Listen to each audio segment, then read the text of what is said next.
Bueno, estas metodologías ya las conocemos, ¿cierto? Las habíamos estado viendo. Quimioluminiscencia y electroquimioluminiscencia. Eh, yo no sé si tocar acá porque más adelante tú hablas del fundamento como tal y tienes una Sí, figura. sí, Sí, de las dos. sí. No sé, profesor, si quiere preguntar algo acá o vamos a las figuras que tiene Eleazar. No, solo una duda nomás, Eleazar, que la linealidad es hasta 40 nanogramos por ml. Yo habría jurado que vi que muchos quita así como menos, pero puede que yo esté equivocado. ¿Es hasta 40? En este caso, en el que encontré de la ficha técnica del Lumicase de LabTest, sí, que Ya, incluso en el siguiente, permiso, sí disminuye, porque ya, ahí sí. en el de FPCA, ese sí disminuye en relación a este que es, Claro, ese Que es eso es lo que disminuye. encontré, luminiscente. Ya, es que es esencialmente, sí. luminiscente debe ser por eso. Sí, es Porque los clásicos de quimioluminiscente, Lisa, claro, son 10, 20, una cosa así. Ya debe Esa ser sí. por es eso. la metodología que aparece como quimioluminiscencia en tubo, Sí, porque me Mm. parecía que ayer también lo mostraron de lápiz. sí, Sí, quimioluminiscencia en tubo de LabTest. Entonces sí, eso debe ser. que Eso debe ser. Yo estaba trae acostumbrado a lo de Lisa.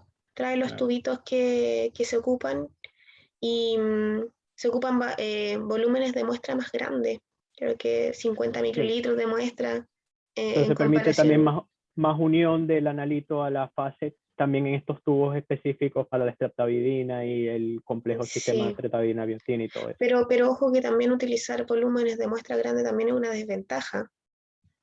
Puede, como dices tú, a lo mejor permite más unión, pero también una desventaja en comparación a una técnica que usa 6 microlitros, parece que usa o 12, no me acuerdo, el ECLIA de Cobas.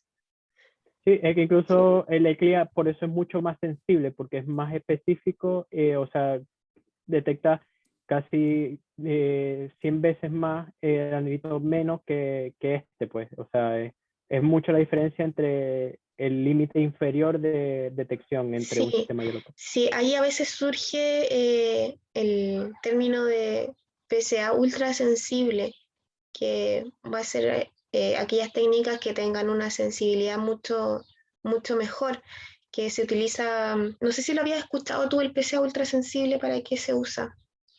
La verdad que no, como que Pero, medio lo vi por ahí. pero piénsale hacer, porque si aquí lo importante son las alzas, pero ¿para qué puede importar detectar mínimas cantidades de antígeno Bueno, prototipo específico?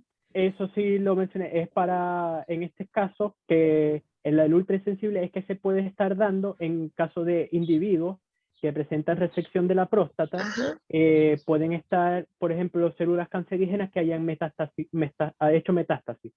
Correcto. Entonces van a estar sí, produciendo en valores muy ínfimos porque van a ser pocas células, pero sin embargo pueden ser el motivo de una nueva generación de cierto, cáncer. cierto, Como la porque tiroglobulina en el cáncer tiroideo, pues lo mismo. si Sí, hay resección debería haber nula, debería estar cero. Y que por eso exacto. destaqué estos valores que por más que sean debajo del límite de detección, igual se informan como tal, como que no son cero. Es importante no Ujú, ponerlo como cero, sino que inferior a tal porque después pueden ir aumentando y ahí van a ser indicadores de que hay metástasis, si es que la próstata fue removida. eso, muy bien, Eliezer. Bien, avancemos. Este es el otro de los PCA Claro, es lo mismo que mostraste anterior, sí, pero para el PCA libre. para el libre. Sí. Sí, Esto sí, los fundamentos. ya. Profesor, no sé si quiere Sí, preguntar dos acá. cositas. Una, Eleazar, ya que mencionaste lo de la metástasis del cáncer de próstata, que lamentablemente es bastante común en casos no tratados, ¿dónde es más frecuentemente que haga metástasis digamos, el cáncer? En hueso, En hueso, exactamente. sí. ¿Ya? Sí, bien jodida esa cuestión. Bien, otra pregunta que te iba a hacer, que a lo mejor a más de alguien le surgió, es, ya, ok, aquí se mostró, ya hemos visto quizás hasta el cansancio los sándwiches, pero está bien explicado, así que súper bien. Pero, eh, a ver, todavía no me queda claro cómo una técnica respecto a otra, si ambas se basan en inmunoensayo, aunque tengan el apellido que tengan, CLIA, luminiscencia, quimiluminiscencia, etcétera, ¿cómo discrimino yo entre la fracción libre de aquellos que te miden todo, fracción libre digamos, y unida, es decir, la total? ¿Cuál es la gracia ahí? ¿Cuál es la gran diferencia? Como la fracción libre y la fracción unida, no entendí ahí. Resulta que existen kits para medir el PSA total y kits para medir la fracción libre de PSA. Ah, ya, ¿Cuál es la del diferencia PSA para que como uno tal. pueda detectar al libre y el otro detecte el total? ¿Cuál? El anticuerpo principalmente, porque Ya. son anticuerpos monoclonales Ujú. que se van a unir a la porción específica del antígeno que estamos midiendo. Por lo tanto, en el kit se menciona que hay anticuerpos monoclonales para PSA total y para PSA libre, que van a ser en las porciones proteicas o secuencias específicas a las cuales están codificados estos anticuerpos, que van a unirse de manera particular, ya sea al PSA total o al PSA libre, dependiendo de cuál se esté midiendo. Sí, pues, pero falta algo, mira.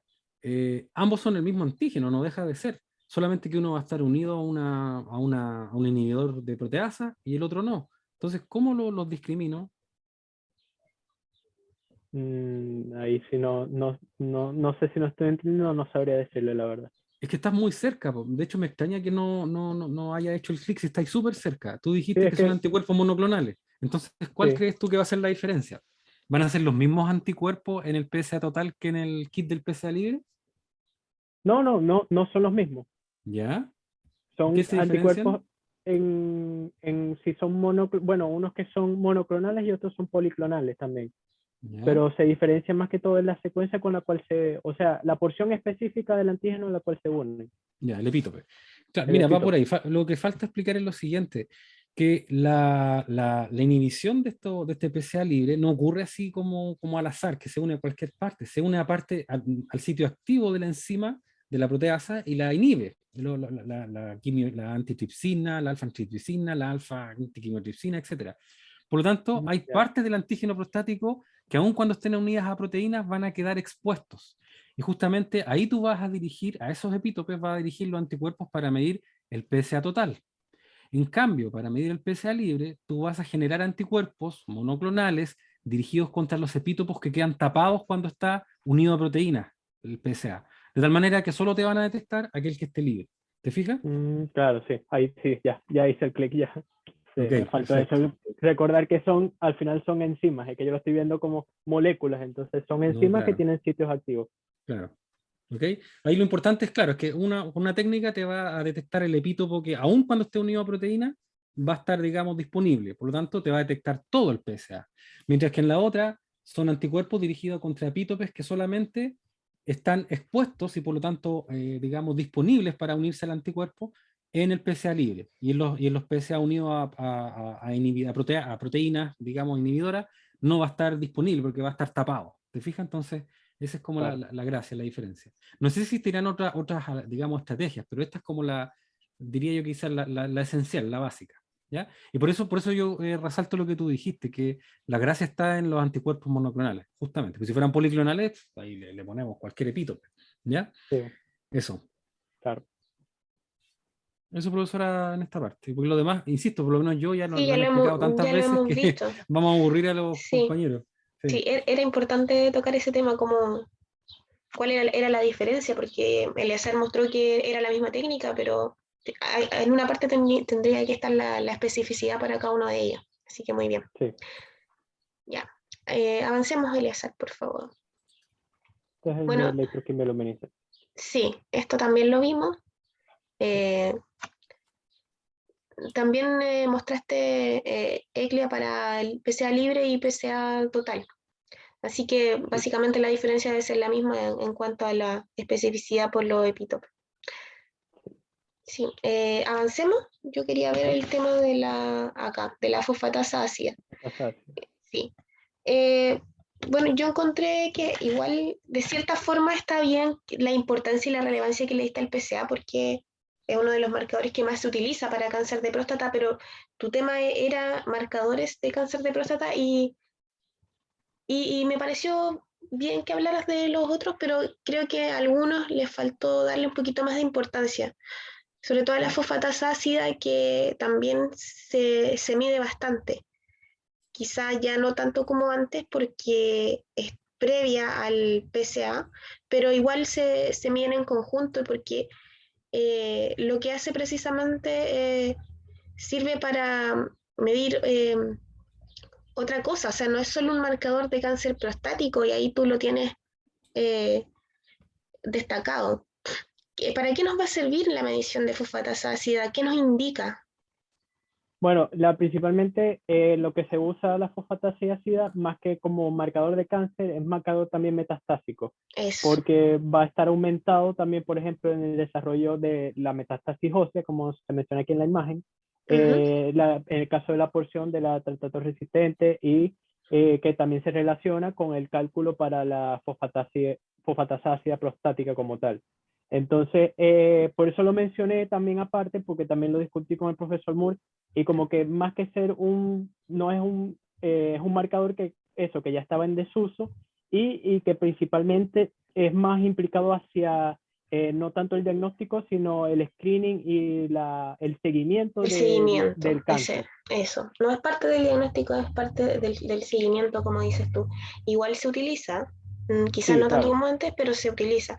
Entonces ahora mi pregunta es, ¿un paciente puede tener un PSA total y libre elevado con una fosfatasa ácida normal? Principalmente, o sea, en mi opinión, no podría tenerlo sí, porque como bien es un desarrollo, se relaciona más con la metástasis, con ósea, pero de igual forma puede estar aumentado porque también es un indicador de adenocarcinoma prostático. O sea, en parte y parte podrían ser de ambas, porque Sí, podría estar normal o podría estar aumentado. pero en algún momento tú mencionaste que solamente, creo que fue este número que mencionaste, alrededor del 20% de los pacientes con cáncer de próstata sin metástasis tienen la fosfatasa ácida elevada. Por lo tanto, Sí, podría ser bastante probable un paciente con PSA alterado y fosfatasa ácida normal. Y eso exacto. indicaría, claro, eso es lo que yo te preguntaba, si es posible. Y sí, es posible. Sí, sí es posible, por eso, Ajá, pero que como también se utiliza como en ciertos rangos, se utiliza también como marcador prostático, o sea, no ujú, quise cerrarme del todo ya. a la opción, pues. Y si encontramos esto, entonces, ¿qué nos estaría indicando? ¿En qué escenario Eh, estaríamos? ¿En qué escenario? Bueno, que ya hay una propagación principalmente del cáncer prostático a otras zonas del No, cuerpo pues, principalmente. O no, pues sea, si está si está normal, aumentado. Ah, no, si está aumentado, no, está localizado. por eso yo te preguntaba, si está normal, Sí, sí. Si está sí, si está PSA, normal, está localizado. eso, PSA alto, con una fosfatasa ácida normal, el cáncer está localizado solo en la próstata, ¿ya? Correcto. Si tenemos una PSA alta y una fosfatasa ácida alta, quiere decir que el cáncer hizo Está diseminado. metástasis, Claro. claro, principalmente ósea, porque tú dices ahí, principalmente indicativo de metástasis ósea, que es la más frecuente también en el cáncer de próstata. Sí. Y sí, y también ahí eché de menos, como te dije anteriormente, quizás destacar algunas cositas de la fosfatasa ácida, porque en cuanto a, no sé si a la toma de muestra o son precauciones que hay que tener después de la toma de muestra en la fase analítica como tal. Ah, sí, Hay que tener algunas precauciones que son sí, importantes, porque esta es una enzima, ¿cierto? Una correcto. fosfatasa Es ácida. una fosfatasa. Exacto, ya habían, Eh, me imagino que cuando vieron enzimas hepáticas vieron la fosfatasa alcalina, no sé porque no estuve en esa presentación, pero quizás la vieron y más o menos la función es la misma, solamente la diferencia está el pH en el que actúa y los órganos en los que las vamos a encontrar, ¿cierto? sí, Ya, sí, entonces, bueno, ¿cuál es su entre función? lo que leí, sí, porque me leí más o menos la ficha de la fosfatasa ácida y era que principalmente la principal consideración que había que tener era que cuando se extraía la muestra del suero había que separarlo de la porción del suero porque al pH al cual se encuentra el suero puede disminuir la actividad de la fosfatasa ácida porque trabaja Ya, esencialmente a un pH ácido, por eso es ok. fosfatasa ácida. ¿Alrededor de qué pH más o menos? De eso sí no me acuerdo. Alrededor de 5, ¿ya? Ya. 5, 6. Entonces hay que separar el suero de los glóbulos rojos. Esa es una de las razones, ¿ya? Porque disminuye la actividad. Y hay otra razón también importante. ¿Esta fosfatasa Eh, ácida está solo en la próstata o se puede producir en otro órgano, en otro lado? La verdad que no leí nada acerca de eso. Solamente me senté en la próstata, la verdad. Ya. Es que existe una fosfatasa ácida eritrocitaria. Entonces, si tú no separas la fracción del suero de los glóbulos rojos, puede haber una fuga de fosfatasa ácida eritrocitaria desde los glóbulos rojos hacia el suero. Entonces eso también te va a afectar los resultados. Claro. Y lo otro, ¿qué pasa si yo no voy a, por algún motivo, no puedo medir de inmediato la fosfatasa ácida y necesito guardar la muestra? ¿Hay que tener alguna precaución al momento de guardarla? Bueno, lo que vimos que es mantener el pH para que no se afecte su ¿Y actividad. cómo se mantiene? También podemos usar puede ser no sé si corresponde a un tampón que mantenga el pH o alguna Ya, sustancia de sí, ese tipo. es una solución acidificante. Ya, Exacto. pues si tú lo guardas refrigerado a temperatura ambiente, porque con la temperatura se ha observado que puede elevarse el pH. Entonces, si no lo guardas congelado, que es una opción, está la otra opción de agregar esta solución acidificante. Bien, no te voy a preguntar del fundamento de la técnica, me imagino que sí la viste. Como Sí, dices tú, ahí es una técnica colorimétrica colorimétrica. que se basa básicamente en la reacción de la enzima, que cataliza la enzima ahí. Quizás podrías contarnos qué reacción cataliza la enzima, es fácil deducirlo si es una fosfatasa. Sí, lo que encontré es que, claro, se catalizaba una reacción con un compuesto llamado alfa-naftil o alfa algo, que producía un compuesto amarillo que finalmente era el complejo colorimétrico. Como Ya. la reacción específica, recuerdo muy poco vagamente. Sí. Mira, lo que pasa es que en el organismo, ¿cierto? La fosfatasa lo que hace es la reacción opuesta a la esquinasa. La esquinasa fosforila, la fosfatasa quita, por decirlo así, un fósforo de un compuesto fosforilado. Entonces, se aprovecha esta reacción enzimática que cataliza la fosfatasa para la medición colorimétrica que mencionas tú, y se tiene este compuesto que es el alfa-naftil-fosfato, Eso. ¿ya? El cual va a ser Creo que lo catalizado por hidroliza, la... Sí, lo hidroliza, va a sí, y libera hidrolizar, el ¿viste? fosfato. Se libera el fosfato y se libera alfa-naftol. Y el alfa-naftol reacciona con un complejo diazo y genera un compuesto o un pigmento amarillo, que es el que se lee finalmente. Por lo tanto, son dos reacciones acopladas. Es el Claro, alfa-naftol que se obtiene desde la primera reacción, que reacciona en la segunda y se produce la coloración. claro, sí. Sí, Sí, la había leído, pero me acordaba así como de partes específicas que dan finalmente el producto. sí, así es. Bien, profesor, no sé si usted quiere preguntar algo acá. Sí, solamente para que nos quede claro. Sí, también eché de menos la determinación, el principio de la determinación de la fosfatasa ácida. Habría sido bueno. A ver, porque tú hablas aquí de una fosfatasa ácida tartrato resistente, conocida también en Sí, inglés como, bueno, no, el tartrato ácido resistente. TRAP, yo la conocía por TRAP. Bueno, no importa. TRAP o FATR. Y por otro lado, tú hablas de una fosfatasa ácida prostática. ¿De qué estamos hablando? ¿De la misma? ¿Diferente? Si nos pudiera aclarar.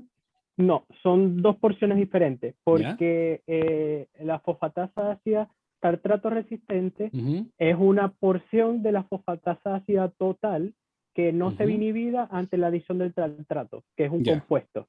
Y esta porción que es inhibida por el tartrato, esa isoenzima, esa porción de la isoenzima corresponde a la fosfatasa ácida prostática.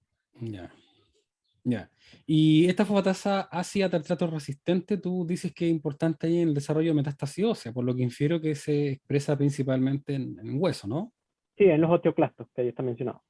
Y entonces, ¿qué otro cáncer se podría, aparte de un prostático metastatizado, podría encontrarse alta? Eh, Perdona por desviar la pregunta, pero es que también es un marcador de ese tipo de cáncer, aparte de metástasis prostática. mm, Piensa un podría poquito, ser cánceres muy comunes que afectan al hueso. leucemia, La leucemia, ¿ya? sí, Exactamente. Ese leucemia. otro también es otro uso que se le, bueno, no sé ahora, pero en los tiempos que yo estudiaba al menos se le daba, ¿ya? Eh, Ojo también con los tildes, ácida lleva tilde. Y Ah, entonces la prostática, ya esa es una fosfatasa ácida, que ya, bueno, lo demás ya lo hablaste con la profesora, así que para aquí lo vamos a repetir, pero es la, digamos, la prostática propiamente tal, ¿cierto? sí. Ujú. Y Ok. eso de la fosfatasa ácida tartrato resistente también se ocupa para la medición de laboratorio, porque cuando se quiere medir la fracción eh, prostática, se utiliza tartrato para poder separar ahí las fracciones y poder, por resta se obtiene la fosfatasa Sí, ácida prostática. la porción prostática, sí. Sí, Exacto. es un cálculo que incluso no se calcula como o determina directamente la prostática, sino que es un Claro. cálculo que relaciona la total con la tartrato resistente y de ahí se saca Ajá. la diferencia, el cociente Sí, saca la porque fosfatasa claro, la prostática. que se mide sería la total y la tartrato resistente. La prostática no se Sí, mide como tal. correcto. Por Sí. diferencia nomás. Ok. Sí. Ok. Y respecto a la transglutaminasa prostática que tú mencionas acá, Eleazar, qué tan introducida está en la clínica o sigue siendo solo investigación? ¿Qué averiguaste? Bueno, hasta donde yo vi es algo que se está buscando implementar, es Ujú, más, es como de las más avanzadas, luego de esta fosfatasa ácida, de fosfatasa ácida, ujú. el PCA3 que se menciona después, eh, pero más que todo es por eso, porque es un marcador que es muy específico, porque es producido por las células cancerosas prostáticas. Entonces, en cierto grado, como que se está buscando implementar, pero no se ha terminado de crear como una técnica patentada o que sirva de forma tan inequívoca, pues, por así O decirlo. sea, en otras palabras, un marcador en estudio todavía. Sí, exacto. Ok, ok. Sí, pero más que seguro que debe cumplir con lo mínimo. Yo también lo he escuchado, pero desconozco qué tan introducida está en la clínica, por eso te consultaba. No, sí, Eso, la verdad es que es profesor. muy poco, más que todo investigativo y claro, se usa para estudios acerca del cáncer, pues. Ok, ok. Eso, Quizás, profesora. quizás probablemente en algún tiempo más podría Posible. Sí, implementarse en la no, clínica. esto que lo mencioné en la conclusión, esta área es totalmente abierta. Bueno, es que hablando del cáncer es algo totalmente, un campo totalmente abierto para la investigación. Ujú. Yes. Ok, ya ahí tienes el PCA3, ¿cierto? Que ese sí lo habíamos escuchado, yo lo había escuchado por lo menos. Es un ARN no codificante, ¿cierto? Que también se puede utilizar. Es relativamente nuevo, digo relativamente porque igual ya se está viendo hace algunos años. Eh, y claro, como dices tú ahí, en algún momento lo mencionaste, que es menos invasivo, por ejemplo, que en el caso de una biopsia, también es Sí, más específico que el PCA, por ejemplo, y, y se puede medir de una muestra de orina, ¿cierto? sí, se hace Sí, se puede hacer, por ejemplo, por un RT-PCR, una eso. retranscripción por la cadena de polimerasa. Sí, Ujú. este me lo dio el dato el profesor Moore porque como él es más del área de diagnóstico clínico molecular y eso, me dijo que también era algo que se estaba aplicando y lo investigué y la verdad que me pareció novedoso, pues porque es de orina, pues. Entonces no tiene tanto que ver, no es invasivo, es más fácil de detectar, Sí, pero claro, también va la condición de que se hace posterior a contacto. un tacto rectal. Ajá, sí, bien. Y el antígeno de cáncer de próstata 2, ese no, yo no lo había escuchado, creo. No sé, Sí, profesor, usted. No, la verdad es que el 2, no lo había escuchado. No, sí, yo tampoco. este es muy nuevo porque incluso creo que, bueno, por lo que vi es que está en la revista de urología, de Urology que se llama, en la edición de mayo, por ahí, reciente, pues. De este año, Entonces, como que sí, era como que claro. algo muy nuevo, pero que igual lo quise meter como como estoy hablando de otros marcadores, también algo que capaz en próximos años tengan que exponerlo aquí porque va a ser ya más patentada, porque también se ha visto que es específico y por eso dicen el antígeno de cáncer de próstata 2. Ujú. Pero sí, es algo, esto sí es totalmente investigativo, incluso creo que no lo investiga más nadie que la Universidad de Hopkins en Baltimore, en Estados Unidos. Ya, ok. Profesor, no sé si quiere Sí, preguntar. te quería preguntar sobre este PCA3, entonces estamos hablando de RNA, ¿cierto? Sí, Pero no sé si escuché mal, habría jurado que escuché algo de RNA mensajero, nada que ver. no, no, ¿Ya? porque es una porción de RNA a la cual se usa la retrotranscripción para obtener el ácido desoxirribonucleico complementario. Ya. La verdad que por lo que leí por ninguna parte iba metido el ARN mensajero Ok, sino entonces, una porción de entonces, ARN. ¿qué tipo de RN sería entonces? Sí que estoy hilando muy fino, pero es para averiguar más sobre estos marcadores aún poco conocidos. Em, la verdad es que a donde manejo es un ARN no codificante, pues que se sobreexpresa solamente en los genes del cáncer prostático, Ya, del tejido canceroso. ya. Es que eso sí, porque este en realidad es un long non-coding RNA, es decir, un RNA largo no codificante, ¿ya? Al contrario de lo que tú puedas encontrar en muchas partes que le llaman RNA mensajero, en realidad no es un RNA mensajero. Es que créeme que yo lo encontré así, como RNA mensajero, en varias partes, incluso en un paper, y dije, ¿qué diablo? Bueno, no es un RNA mensajero. Es mucho más corto, a pesar de ser un RNA largo, para ser no codificante, es corto. Estamos hablando de más de 200 pares de base, pero un RNA mensajero te puedes fácilmente pasar los 2000 pares de base. Entonces, y otro no es codificante, es decir, no tiene exones ni nada de eso, ¿ya? Sí, No desconozco cuál es la función fisiológica, tampoco sale clasificado como un microRNA porque no tiene la estructura como tal, ni lo lee RISC ni Dicer, así que yo imagino que tampoco va por ahí.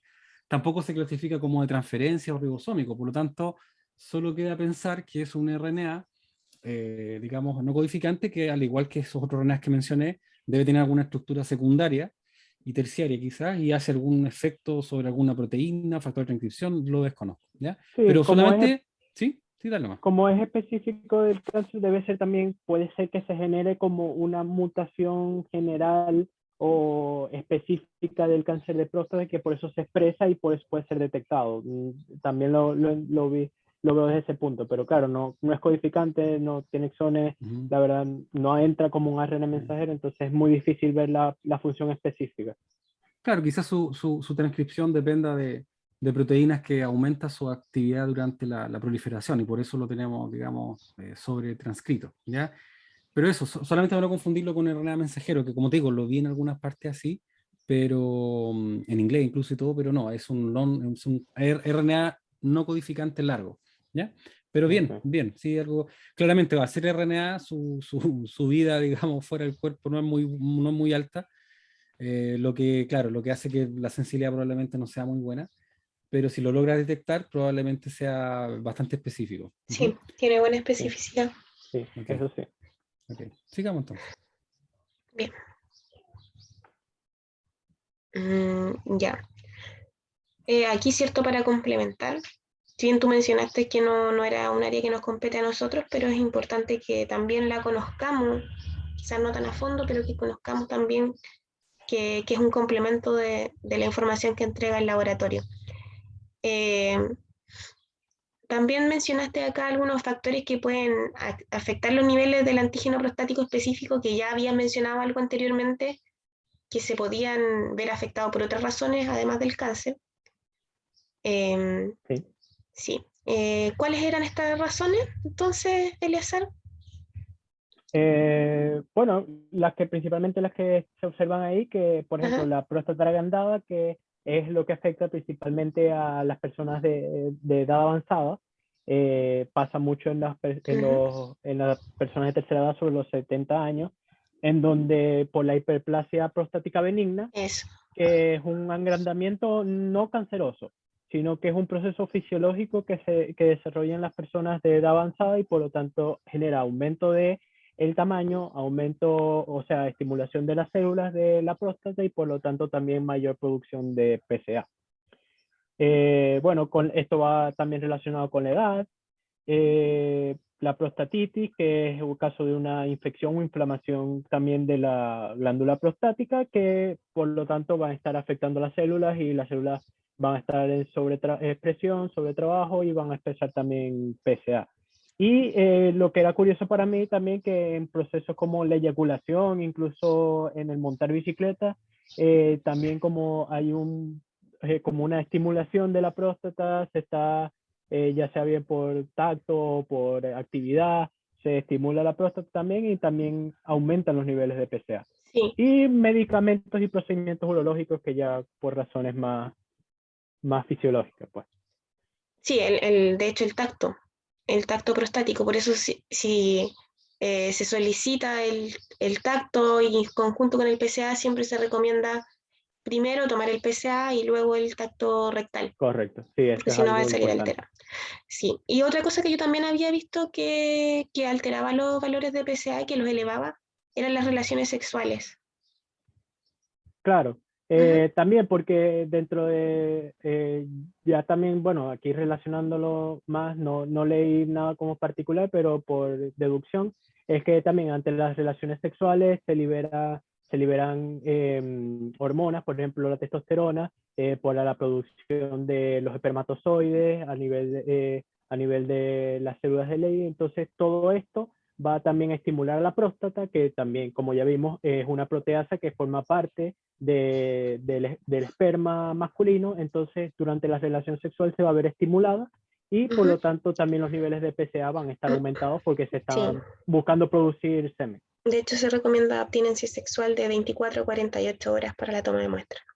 Sí, más como una recomendación, pues, pero claro que puede igual afectar los niveles. Si estás en el límite, te pueden sobreexpresar también los niveles. Sí, ok. Bueno, y la escala de Clauson, ¿cierto? Que está basada más que nada en el resultado de la biopsia, ¿cierto? Sí, es un método más que todo para indicar la agresividad del cáncer en base a las visualizaciones microscópicas que se realizan de estas células cancerígenas. Ya, ok. Profesor Sergio. Y quizás unas cosas finales, ya que como siempre, la citología y la imagenología en todo lo que es cáncer va a seguir siendo lo que tiene la palabra final. Lo que nosotros midamos en la clínica es Es un orientador, complemento. pronóstico, pero sí, eso para tenerlo claro.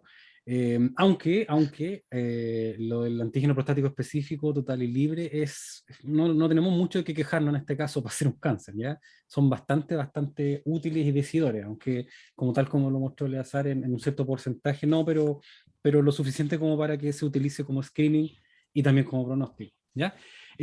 Son dos cositas que yo creo que las voy a plantear de una manera así como más didáctica o más como para hacer más entretenida el final de la presentación, pero que tiene un trasfondo de lo que tú presentaste. Primero, ¿hay alguna relación entre las hormonas sexuales masculinas, andrógenos, y el cáncer de próstata o no, Eleazar? Eh, Como tal del cáncer de próstata, en mi Ujú. opinión no, porque más que todo tiene que ver con la próstata como tal, y más bien los andrógenos son los que estimulan la proliferación y el crecimiento de la próstata, que puede ver estimulado un cáncer en cierto grado, sí, porque al estimularse las células y si las células ya están en una mala división, van a seguir dividiéndose de forma errónea, generando dispersión del cáncer, mayores errores y mayor destrucción celular, en mi opinión.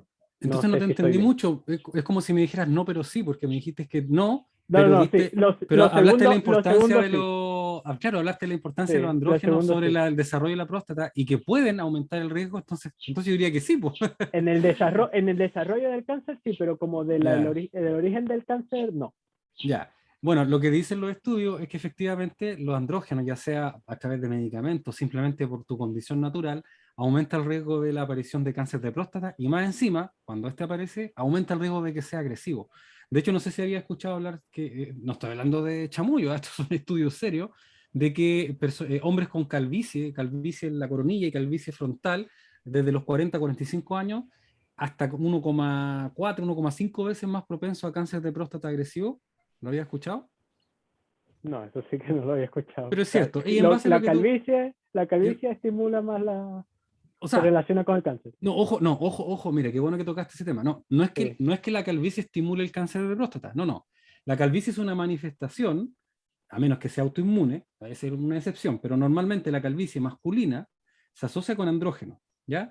Ah, ya. Y el andrógeno, a su vez, no solo se asocia con calvicie, y con típico hombre más pelado de arriba y peludo de todo el resto del cuerpo, lo digo así un poco de forma graciosa para hacerlo más entretenido, se asocia también con ciertos riesgos, ¿ya? Riesgos de insulinoresistencia por la testosterona y todo eso que ya hemos mencionado, y también con mayor riesgo de cáncer de próstata y que éste sea agresivo, ¿ya? Y es porque justamente no se saben bien los mecanismos, pero se sabe que un mayor estimulación hormonal andrógena sobre la próstata, porque de hecho la próstata se desarrolla gracias a las hormonas andrógenas, ¿ya? Testosterona principalmente, pero también esta sobreestimulación puede llevar a una desregulación que favorezca. Yo lo que concuerdo contigo, Eleazar, es que no es suficiente por sí solo para inducir el cáncer de próstata, pero pone el ambiente favorable para que este surja, ¿ya? Así que Claro, eso es, porque desde el ¿sí? punto de vista de los andrógenos, como son el principal estimulador de crecimiento y Correcto. de estimulación Es un factor celular de de crecimiento la... en el fondo. Exacto, entonces al final si ya aparece, lo que va a hacer los andrógenos aumentados es estimularte que el cáncer siga creciendo. Claro, claro. Y lo otro, también voy a tratar de decirlo de la forma más respetuosa y neutra posible, porque estamos en una clase, en una situación formal, seria, pero también se ha escuchado con muchísima fuerza estudios, que bueno, se prestan para la risa, pero en el fondo son estudios serios, de que justamente la masturbación y el acto sexual frecuente en el hombre protege o un factor de protección contra el cáncer de próstata. ¿Tú habías escuchado eso? Y si es así, ¿qué piensas, Eleazar, en base a lo que tú estudiaste? ¿Hay alguna base para pensar en esto? No la verdad no lo leí porque me hubiera parecido interesante a ver las estadísticas y que indican Ujú. los números, pero eh, como factor protector es más que todo por mantener el estado, yo diría que por mantener un estado activo de la próstata, Ujú. porque al estimularse la próstata, las células se regeneran, se Sí. crean más células nuevas, entonces eso Y- evita que las células viejas vayan a acumular errores en el proceso para la formación del cáncer, como ya se ha ido estudiando, pues. La acumulación de los correcto. errores que llevan Bien. a la No, o generación de estas sea, nadie células. tiene la respuesta precisa en estos momentos, pero es la hipótesis actual es la que tú dices, la que tú mencionas, la teoría actual, mejor dicho. Que justamente el uso de estas glándulas, sobre todo de las glándulas, obviamente un uso que no la estrese, por supuesto, pero el uso de estas glándulas favorece justamente el recambio, digamos, de las células y favorece la división celular, que la célula más vieja, digamos, se elimine y qué sé yo, y que las células más nuevas vayan quedando. En cambio, al no utilizarlo, exactamente. De hecho, tú sabías que justamente el no tener relaciones, básicamente, hablamos las cosas así, digamos, esto es biología, esto es ciencia biomédica, también no masturbarse en el caso del hombre aumenta el riesgo justamente de cáncer. Lo mismo que pasa con las mujeres y el cáncer de mama en mujeres que no dan lactancia. La lactancia es un factor protector del cáncer de mama. No te va a salvar de un cáncer de mama muy, digamos, familiar y genético, pero sí te disminuye el riesgo de aparición en cualquier mujer. Y lo mismo pasa, pero obviamente con las relaciones sexuales o masturbación, para el caso de la próstata. Desde luego queda mucho por dilucidar, pero es un tema que se estudia, ¿ya? O sea, fuera de chiste, de talla, hay una correlación al menos, ¿ya? Así que bien el azar, yo opino lo mismo que tú. Claro, Eso, perfecto. profesora. Muchas gracias, profesor. Muchas gracias, Eleazar. Parece que queda una más, ¿o no? Sí, aquí hablé de la sensibilidad y la especificidad como definiciones, Está bien, Claro, eso es lo sí. que yo le preguntaba, ¿sí? que Sí, eso ya, ya lo ya hablamos con el lo habló con profesor. el profesor, así que Sí, está bien. y las conclusiones, que principalmente ya también lo Sí, que hablamos. ahí lo que pusiste en el primer punto me pareció súper relevante, ¿ya? De hecho, yo te lo iba a preguntar, lo había notado preguntártelo, pero después lo pusiste en las conclusiones. Este monitoreo, ¿cierto? Que es importante cuando aumenta en un año el PSA en un hombre más de este valor que tú tienes ahí. O sea, si un hombre aumenta más de 0,75 nanogramos por ml, puede ser sospechoso de un cáncer de próstata, aun cuando el paciente tenga valores por debajo del límite de corte que se establece, que son los 4 nanogramos por ml. ¿Ya? Es importante eso. Sí, porque Sí, si es un aumento constante, pues ahí así puede es. estar siendo indicios. Pues. Sí, muy bien. Y Me ya, parece eso bien que lo hayas queda colocado. la última. Súper. Profesor, no sé si quiere preguntar algo acá en las conclusiones. No, me parece bien. Bueno, siempre se agradece más diagramas que texto, pero en este caso, por lo menos Eleazar lo presentó bien. Se agradece, nuevamente lo dije también ayer, lo digo ahora, que se agradece mucho cuando lo relatan de una manera tal que no se nota que no están leyendo, porque eso es muy monótono y uno Así tendría... es. Así que bien por ese lado también, ¿no? Al igual que ayer en la presentación de hoy día también estuvo bien relatada, así que Ya, bien. muchas gracias. Muchas Listo, ya gracias, dejo de compartir entonces. Eleazar.